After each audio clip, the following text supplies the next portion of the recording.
Hello students, हमने last time permutations and combination का chapter start किया था। एक लेक्चर हम इसमें कर चुके हैं जिसमें हमने फैक्टोरियल की डेफिनेशन की थी और परम्यूटेशन की डेफिनेशन की थी। उस पर बेस्ड कुछ एग्जांपल्स किए थे। कुछ एग्जांपल्स हमारे रह गए थे, वो एक बार देख लेते हैं। देखो 9 एग्जांपल्स हमने कर लिए थे। 10th एग्जांपल देखते हैं। From among the 30 teachers in a school, one principal and one vice principal are to be appointed. एक स्कूल है जिसके अंदर 30 टीचर्स हैं। उन 30 टीचर्स में से 2 टीचर को अपॉइंट करना है। एक टीचर को प्रिंसिपल की पोजीशन पे और एक को वाइस प्रिंसिपल की पोजीशन पे।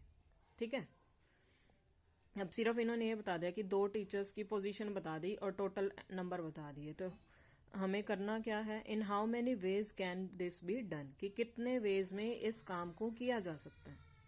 अब नंबर ऑफ टीचर्स 30 है, इसका मतलब एन का काम कौन कर रहा है, 20 कर रहा है।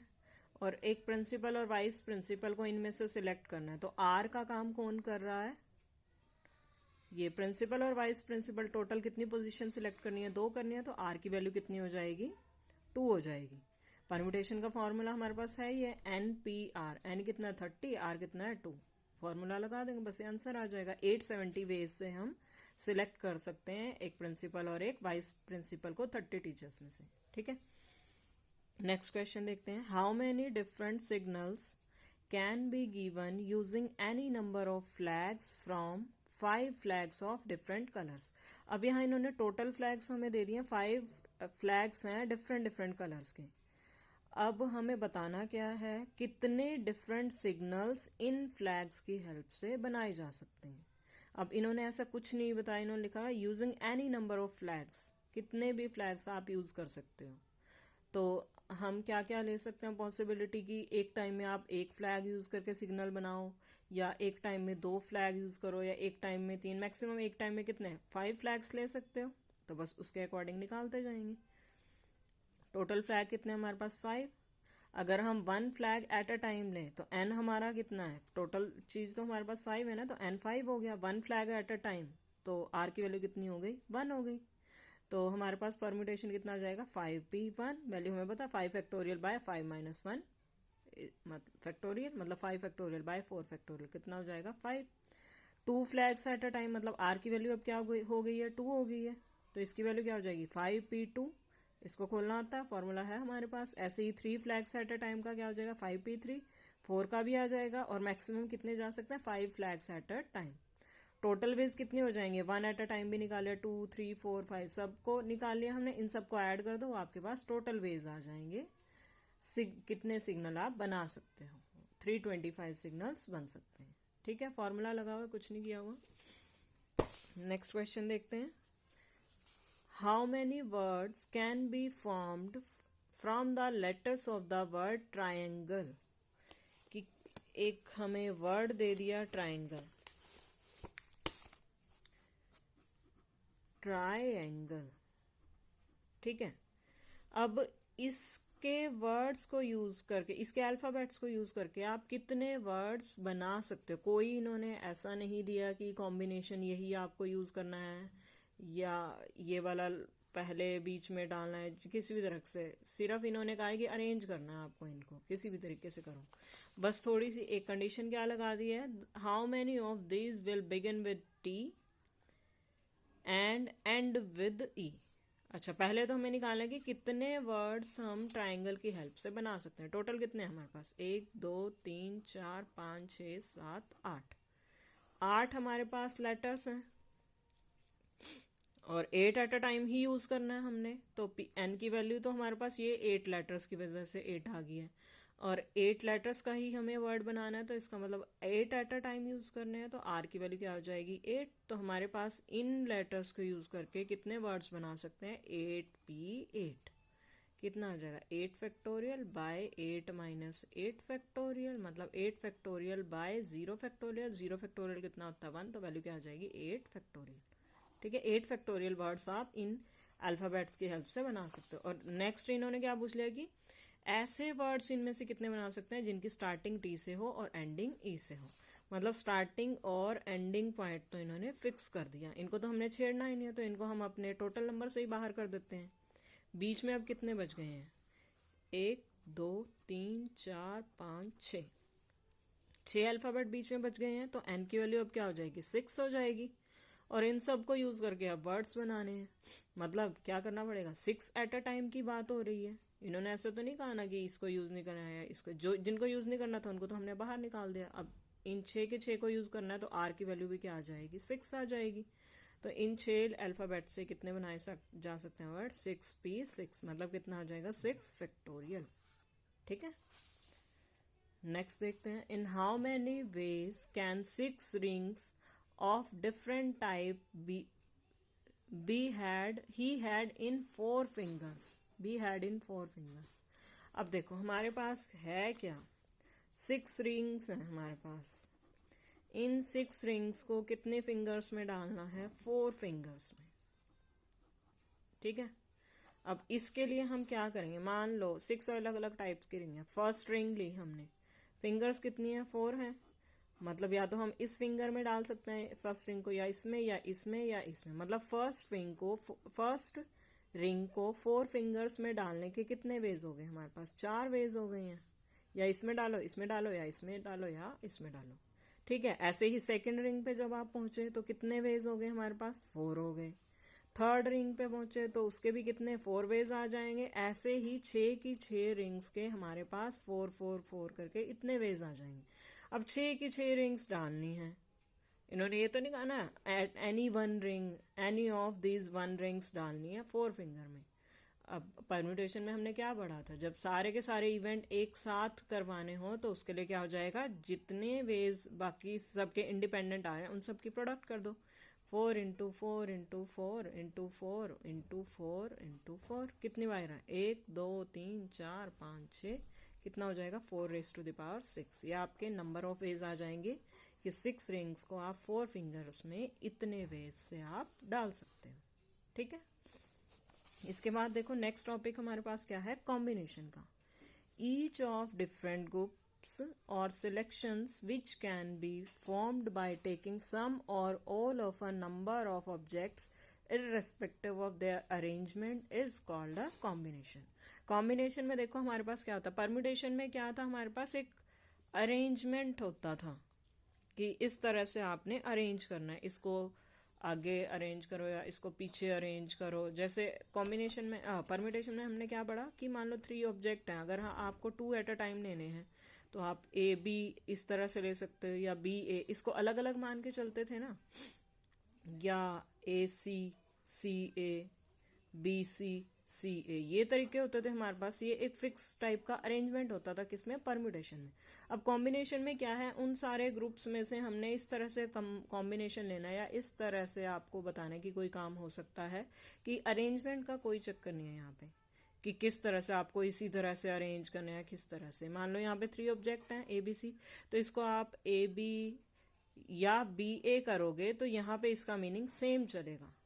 कॉम्बिनेशन में इसका मीनिंग अलग नहीं है, सिर्फ इसमें ग्रुपिंग का काम होता है। कॉम्बिनेशन में एक कॉम्बिनेशन आप ले लो, चाहे इसमें एक को पहले रखो या दूसरे को पहले रखो, उससे कोई फर्क नहीं पड़ने वाला। लेकिन परम्यूटेशन में उससे फर्क पड़ता है कि आप किसको पहले रख रहे हो, किसको बाद में रख रहे हो। ठीक है, तो यहाँ पे हमारे पास कितने वेज हो जाएंगे, A B B C C A. Combination में 3 वेज हो जाते हैं इस चीज़ के, और परम्यूटेशन में 6 वेज हो जाते हैं इसी चीज़ को करने के, क्योंकि वहाँ अरेंजमेंट का फ़र्क पड़ता है। लेकिन कॉम्बिनेशन में अरेंजमेंट का या किसी कंडीशन का कोई फ़र्क नहीं पड़ता, सिर्फ ग्रुपिंग करनी होती है आपको इररेस्पेक्टिव ऑफ देयर अरेंजमेंट। ठीक है, अब डिफरेंस देख लेते हैं हमारे पास परम्यूटेशन और कॉम्बिनेशन में डिफरेंस होता क्या है। In a combination only selection is made. Combination में क्या होता है, सिर्फ सिलेक्शन करनी होती है, कुछ नहीं करना, कोई ऑर्डर का ध्यान नहीं देना, कोई अरेंजमेंट का ध्यान नहीं देना। Whereas in a permutation not only a selection is made, selection तो करते ही करते हैं परम्यूटेशन में, but also an arrangement in a definite order is considered. कि परम्यूटेशन में एक तो सिलेक्शन तो करनी ही करनी है, जो कॉम्बिनेशन में भी करनी है। कॉम्बिनेशन में तो सिर्फ और सिर्फ सिलेक्शन करनी है, परम्यूटेशन में सिलेक्शन भी करनी है, और उस सिलेक्शन को पर्टिकुलर ऑर्डर में भी फिक्स करना है। अरेंजमेंट भी एक पर्टिकुलर ऑर्डर में करना होता है उसमें, और कॉम्बिनेशन में ऑर्डर का ऐसा कोई चक्कर नहीं होता। In a combination the ordering of the selected objects is immaterial. Combination में क्या है कि आपने जो ऑब्जेक्ट सिलेक्ट किए हैं उनके ऑर्डर का कोई ऐसा इफेक्ट नहीं पड़ता कॉम्बिनेशन के रिजल्ट पे, whereas in a permutation the ordering is essential. Ordering essential है कि इस ऑब्जेक्ट को इस जगह पे प्लेस किया है या किस जगह पहले एक ऑब्जेक्ट को किया है या दूसरे वाले ऑब्जेक्ट को किया है, इसका इफेक्ट पड़ता है। For example A comma B and B comma A are same as combinations but different as permutation. वही चीज बताई थी ना कि ए बी अगर आप लिख रहे हो, ए बी और बी ए लिख रहे हो तो परम्यूटेशन में इनका मीनिंग अलग चलेगा, लेकिन कॉम्बिनेशन में इनका मीनिंग सेम है, कोई इफेक्ट नहीं है कॉम्बिनेशन में। ठीक है। Practically, to find the permutations of n different items, they are taken r at a time. We first select r items from n items and then arrange them. Permutation में क्या करते हैं, अगर r एट अ टाइम लेने हैं तो total n में से हम r आइटम सिलेक्ट करते हैं, उनको फिर अरेंज करते हैं। So usually the number of permutations exceeds the number of combination. तो नंबर ऑफ परम्यूटेशन हमेशा ही नंबर ऑफ कॉम्बिनेशन से ज्यादा होंगे। ठीक है, क्योंकि उसमें अंदर भी एक बार और अरेंजमेंट करना है, इसमें अरेंजमेंट का ऐसा कोई इतना ज्यादा चक्कर नहीं है। ठीक है। अब कॉम्बिनेशन का फॉर्मूला देख लेते हैं। Number of all the combinations of n things taken R at a time. कि कॉम्बिनेशन कैसे होगा, सी एन कोमा आर होगा, वहां सी से कॉम्बिनेशन है, वहां पी से परम्यूटेशन होता था, वहां एन पी आर होता था, यहाँ एन सी आर है। और इसकी वैल्यू क्या, N factorial by are factorial into N minus are factorial. वहां क्या होती थी, एन पी आर की value N factorial by N minus are factorial. यहाँ पे आर फैक्टोरियल ये वाला एक्स्ट्रा आ गया। ठीक है। और ये वैल्यू भी याद रखनी पड़ेगी, वैसे तो याद रखने की जरूरत नहीं, निकालने बैठोगे इसका मीनिंग यही निकलेगा। बस ये याद रखना पड़ेगा कि n c r is equals to n c minus r, n c n minus r. और इसको भी याद रखना पड़ेगा, n c r plus n c r minus one किसके इक्वल है, n plus one c r के इक्वल। 2-3 प्रॉपर्टी हैं बस जिनको आपको याद रखना पड़ेगा। देखो अब इस पे बेस्ड हम क्वेश्चंस देख लेते हैं। फर्स्ट क्वेश्चन के फर्स्ट पार्ट में हमारे पास क्या है, हमें क्या करना है, 11C8 निकालना है। क्या वैल्यू होगी, 11 factorial by 8 factorial into 11 minus 8 factorial. अब छोटा फैक्टोरियल यहाँ 8 फैक्टोरियल है जो 11 फैक्टोरियल के क्लोज पड़ रहा है, तो 11 फैक्टोरियल को हम 8 फैक्टोरियल तक ओपन कर लेंगे। क्या आ जाएगा, 11 10 9 8 फैक्टोरियल और नीचे 8 फैक्टोरियल इंटू ये 3 फैक्टोरियल था, इसको क्या लिख सकते हैं, 3 इंटू 2 इंटू 1। 8 फैक्टोरियल से 8 फैक्टोरियल कैंसल और 3 3 ज़ा 9 2 5 ज़ा 10, कितना आ जाएगा, 15 इंटू 11 165। ठीक है। ऐसे इन्होंने दिया 52C2 निकालना है, इसका क्या मीनिंग है, 52 factorial by 2 factorial into 52 minus 2 factorial. क्या आ जाएगा, 52 factorial by 2 factorial into 50 factorial. और 52 फैक्टोरियल के क्लोज कौन सा है, 50 फैक्टोरियल है, तो इसका मतलब 52 फैक्टोरियल को 50 फैक्टोरियल तक ओपन करेंगे। 52 51 इंटू 50 फैक्टोरियल, नीचे क्या आ जाएगा, 2 इंटू 50 फैक्टोरियल, इससे ये कैंसर 26 इंटू 51 कर लेना, आपका आंसर आ जाएगा। ठीक है। नेक्स्ट पार्ट देखते हैं, हमें क्या क्या दिया हुआ, निकालना क्या है। हमें दिया हुआ है n P r is equals to 720 और n c r is equals to 120। हमें निकालना क्या है कि आर की वैल्यू कितनी होगी। एन पी आर का क्या मीनिंग है, n factorial by N minus are factorial is equals to 720। N c r का क्या मीनिंग है, n factorial by are factorial into N minus are factorial is equals to 120। इन दोनों को अगर हम डिवाइड कर दें तो हमारा काम हो सकता है, कर दो एक को दूसरे से डिवाइड, क्या आ जाएगा, n factorial by N minus are factorial by n factorial by are factorial into N minus are factorial is equals to 720 by 120। ये कितना आ जाएगा, 6। इधर से सिंप्लीफाई करोगे, ये इससे कैंसिल, ये इससे कैंसिल, बचेगा क्या, r factorial is equals to 6। 6 को क्या लिख सकते हो, 3 2 1। ये कितना होता है, 3 फैक्टोरियल होता है ना, आर फैक्टोरियल 3 फैक्टोरियल के इक्वल आ गया, इसका मतलब आर कितना है, 3। ठीक है। ऐसे ही एक क्वेश्चन और देखते हैं।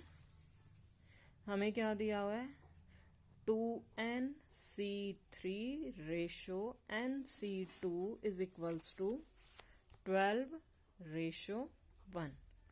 12 रेशो का क्या मीनिंग है, रेशो मीनिंग डिवाइड किया हुआ है यहाँ पे, ठीक है। पहले इसकी वैल्यू लिख लेते हैं, या ऐसे कर लो 2nc3 डिवाइड में लेंगे हम nc2 इज इक्वल्स टू 12/1।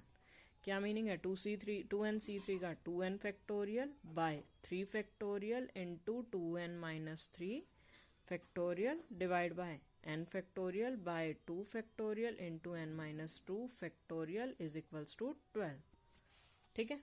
अब 2n फैक्टोरियल के क्लोज कौन है 2n माइनस 3 फैक्टोरियल, तो 2n फैक्टोरियल को 2n माइनस 3 फैक्टोरियल तक ओपन कर लेंगे ताकि कैंसिल हो जाए। तो क्या आ जाएगा 2n minus 1 2n minus 2 2n minus 3 factorial, और ये 3 इंटू 2 और ये 2n माइनस 3 फैक्टोरियल, नीचे n फैक्टोरियल को n माइनस 2 तक ओपन कर लो, n minus 1 n minus 2 factorial by 2 into n minus 2 factorial. इससे ये कैंसिल, इससे ये कैंसिल, इस 2 से ये 2 कैंसिल, इज इक्वल्स टू 12 चल रहा है। सिंप्लीफाई कर लेते हैं, क्या आ जाएगा 2n minus 1 2n minus 2 by 3n n minus 1 is equals to 12, यही आ जाएगा। n से n कैंसल, इस 3 को इधर ले जाओ 2 को इधर ले जाओ, क्रॉस मल्टीप्लाई कर लो, मतलब एक तरह से ये कहने की बात है, ठीक है। तो क्या आ जाएगा 36n minus 1 is equals to 2n minus 1 2n minus 2, ठीक है। इधर से भी 2 कॉमन आ सकता है, ले लो 2 कॉमन, हमारे पास बनेगा क्या, एक 2 तो यहाँ से काट दो, ये 18 बन जाएगा, और इधर से एक और 2 कॉमन ले लो, हमारे पास ये बन जाएगा 36 ने 18 हो गया था ना, 18n minus 1 is equals to 2 common लिया तो 2n माइनस 1 और इधर से n माइनस 1 2 और ये 9, क्या आ जाएगा 9n minus 9 is equals to 2n square minus 3n plus 1, ठीक। अच्छा नहीं, रुको रुको रुको, ये देखो जब हमने यहाँ से ये 2 कॉमन लिया, ये n माइनस 1 भी तो कैंसिल हो रहा है, हमारे पास क्या आ रहा है 2n minus 1 is equals to 9, 2n is equals to, इधर जाके प्लस हो जाएगा, 9 प्लस 1 10, n की वैल्यू कितनी आ जाएगी 5, आ गया आंसर, यही करना था हमें, ठीक है। एक क्वेश्चन और देखते हैं, हमें क्या क्या दिया हुआ है NPR is equals to NP, ये 17th क्वेश्चन है, NPR प्लस 1, और दिया हुआ है NCR is equals to NCR minus 1। हमें निकालना क्या है कि n की वैल्यू कितनी है और r की वैल्यू कितनी है। पहले दोनों रिजल्ट से जो जो आता है वो निकाल लेते हैं। NPR कितना होता है n factorial by n minus r factorial is equals to n factorial by n minus r minus 1 factorial, ठीक है। n फैक्टोरियल से n फैक्टोरियल कैंसिल, तो इधर से आ जाएगा n minus r minus 1 factorial is equals to n minus r factorial. इसको open करके ले जा सकते हैं इतने फैक्टोरियल तक, क्या बनेगा n minus r minus 1 factorial is equals to n minus r और n minus r minus 1 factorial. इससे ये कैंसिल हो गया, हमारे पास क्या आ गया n minus r is equals to 1, एक ये वैल्यू आ गई। अब इन दोनों से रिजल्ट निकालते हैं, n factorial by r factorial into n minus r factorial is equals to n factorial by r minus 1 factorial और n minus r plus 1 factorial, ठीक है। अब क्या क्या, इस n फैक्टोरियल से n फैक्टोरियल कैंसिल हो गया, और r फैक्टोरियल को r माइनस 1 फैक्टोरियल तक खोल सकते हैं, r into r minus 1 factorial, और ये n माइनस r फैक्टोरियल और ये 1/r माइनस 1 फैक्टोरियल। इसको ओपन कहाँ तक करेंगे, n माइनस r तक, तो n माइनस r प्लस 1 और n minus r plus 1 minus 1 factorial, ये आ जाएगा।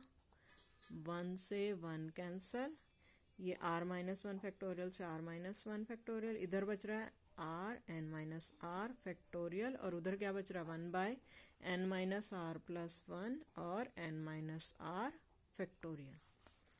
इससे ये कैंसिल हो गया, क्रॉस मल्टीप्लाई करते हैं, n minus r plus 1 is equals to r।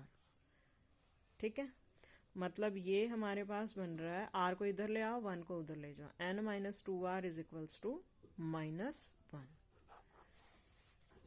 इसमें से इसको सब्ट्रैक्ट कर दें अगर हम, n minus r is equals to 1 subtract कर दो, n से n कैंसिल हो जाएगा और ये आ जाएगा minus r is equals to minus 2। r की वैल्यू कितनी आ जाएगी 2, r 2 आ गया, यहाँ पुट कर दो, n की वैल्यू आ जाएगी, n is equals to 1 plus r है, कितना आ जाएगा 1 प्लस 2 3, n की वैल्यू 3 आ गई और r की वैल्यू 2 आ गई। ठीक है, बस जो जो रिजल्ट है फॉर्मूला बस वही दो चलने हैं आपके, और अगर फैक्टोरियल को आपको यूज करना होता है कि किसको कहाँ तक ओपन करना है। ठीक है, ये वाला क्वेश्चन स्टूडेंट परम्यूटेशन में जैसे हमने किया था बिल्कुल वैसा क्वेश्चन है, ये आप अपने आप ट्राई करोगे। और ये वाला जो हमने अभी किया है रेशो वाले तरीके से, उसी तरीके से होगा, कोई दिक्कत नहीं आने वाली। अगर फिर भी कोई दिक्कत आ जाती है तो आप पूछ लेना, जैसे अभी हमने n और r की वैल्यू निकालनी है उसी तरीके से सिंप्लीफाई करके निकल आएगी। ठीक है, लास्ट के 1-2 क्वेश्चन रह गए, वो देख लेते हैं। From a class of 32 students, 4 are to be chosen for a competition. In how many ways can this be done? अब 32 स्टूडेंट्स की क्लास है, n तो हमारा 32 हो गया।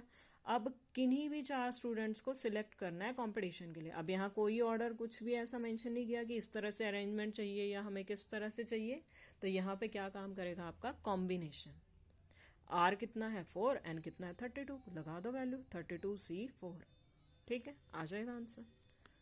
नेक्स्ट देखते हैं, a question paper has 2 parts, part A and part B, each containing 10 questions. एक क्वेश्चन पेपर है जिसके 2 पार्ट हैं, पार्ट ए पार्ट बी, हर एक पार्ट के अंदर 10-10 क्वेश्चन है, 10 क्वेश्चन ए पार्ट में, 10 क्वेश्चन बी पार्ट में। If the student has to choose 8 from part A, एक स्टूडेंट को पार्ट ए से 8 क्वेश्चन चूज करने हैं और 5 क्वेश्चन पार्ट बी से चूज करने हैं। कोई ऐसा ऑर्डर नहीं सिलेक्ट किया कि आपको फर्स्ट क्वेश्चन करना ही करना है, या पहले 8 में से इतने सिलेक्ट करने हैं, अगले 5 में से इतने सिलेक्ट करने हैं। सिर्फ सिलेक्शन कॉम्बिनेशन लेना है कि कोई भी 8 आप पार्ट ए में से सिलेक्ट कर सकते हो, कोई भी 5 क्वेश्चन पार्ट बी में से सिलेक्ट कर सकते हो। In how many ways can he choose the question, कितने वेज से स्टूडेंट क्वेश्चन को चूज कर सकता है। अब यहाँ क्या चलेगा, कॉम्बिनेशन चलेगा, क्योंकि यहाँ कुछ ऐसा फिक्स अरेंजमेंट नहीं दिया कि आपको ये पर्टिकुलर ऑर्डर ही फॉलो करना है, तो परमिटेशन का यहाँ कोई काम नहीं है, कॉम्बिनेशन का काम है। तो पार्ट ए में 10 में से 8 सिलेक्ट करने हैं, एन कितना हो गया पार्ट ए के लिए 10 और आर कितना हो गया 8, तो 8 तो हो गया पार्ट ए के लिए चॉइसेस, और पार्ट बी में से 5 चूज करने हैं। पार्ट बी में क्वेश्चन कितने हैं 10, तो पार्ट बी के लिए चॉइसेस कितनी आ गई 10C5, तो टोटल चॉइसेस कितनी आ गई 10C8 into 10C5, part A की इंटू पार्ट बी की चॉइसेस। फॉर्मूला आपके पास है, ये आपके पास आंसर आ जाएगा। ठीक है, तो स्टूडेंट्स ये था परम्यूटेशन एंड कॉम्बिनेशन का चैप्टर। आगे एक्सरसाइज के क्वेश्चन है, वो एक बार ट्राई करके ज़रूर देखना, और कोई भी क्वेरी आती है तो आप पूछ लेना। उम्मीद करते हैं सबको समझ में आ गया होगा, अपनी क्वेरीज मुझसे पूछ लेना। Thank you students.